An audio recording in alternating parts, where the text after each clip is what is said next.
For much of her professional racing career, Boise State alumna Marisa Howard has been fighting for the running recognition she so obviously deserves.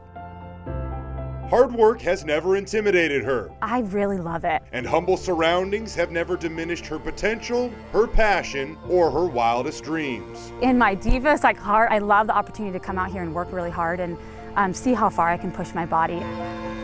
Last month, at the USA Olympic Trials in Eugene, Marisa finally got to run a race that would reveal the extent of her limits. It was pretty surreal, like stepping out on the track for the first time for the prelim. I almost cried. It just was the culmination of a lot of years of hard work. After advancing through the qualifying round in the women's 3,000-meter steeplechase, and she leads the way over Marisa Howard. Her surroundings would consist of the best competition America had to offer. I had a lot of peace going into the final, just knowing that we had done everything we wanted to leading up to the final. A top 3 finish in this race would earn her a trip to the Tokyo Olympics. Leah Fallon goes down. Marisa Howard picks up that 3rd spot. Even as one break seemed to fall in her favor, leading into 2 laps to go, I ended up in 3rd. There was a fall, and I wish mentally I had handled that situation a little better. I kind of panicked a little bit. Marisa's medal slightly rattled her chance to medal on this day, and a 5th place finish amongst the fastest women in the world simply wasn't quite good enough. I ran a 5-second PR, got 5th in the nation, and yeah, I'm very proud. What makes me keep coming back is I know I have more to give. I don't think 9:10 to 9:15 is out of the question. While the sun has set on a chance to compete at these Olympics for Marisa, it is clearly only beginning to rise on her career. No, she didn't qualify for the Tokyo Games, but that doesn't mean Marisa isn't an Olympic caliber athlete.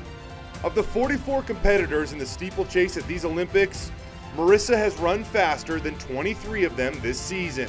And that 5th place finish in Eugene also makes her the 11th fastest 3K steeplechase female in the history of our country. It makes me realize how close I am, and it makes me want to keep competing and go through 24 and maybe even 28 and give myself a couple more shots. Marisa's Olympic dream isn't on hold. In fact, one could argue she's only gaining ground, and 3 years might give her just enough time to catch it. I love her enthusiasm, her positivity, her perseverance. And I love that she's focusing on what she did well in that race, even though she didn't qualify for the Olympics. We get so caught up in this almost gold medal or bust, or qualify or bust. And if you really take a step back and you look at this, Marisa is one of the best 3K steeplechasers in the world. And just because she didn't qualify for the Olympics doesn't mean we should take that away from her. Exactly. So she PR'd in that event by 5 seconds, and personal record. Yeah, personal record, yeah.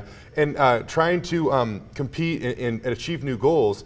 That is the most competitive field she has ever raced against. And when you race against better people, they pull you along. And so 3 years from now, next Olympics, I don't know what Marisa's capable of, but I think she can go faster, and we might be talking about her on Team Idaho in 24. And she's learning what she did wrong also, saying, mentally I wasn't quite there, I'm going to do better on that, I'm going to work on that. I love her. On top of that, isn't she awesome? Yeah, I can't wait to watch her. We're going to see her in the next Olympics I think for so. sure. Let's hope. All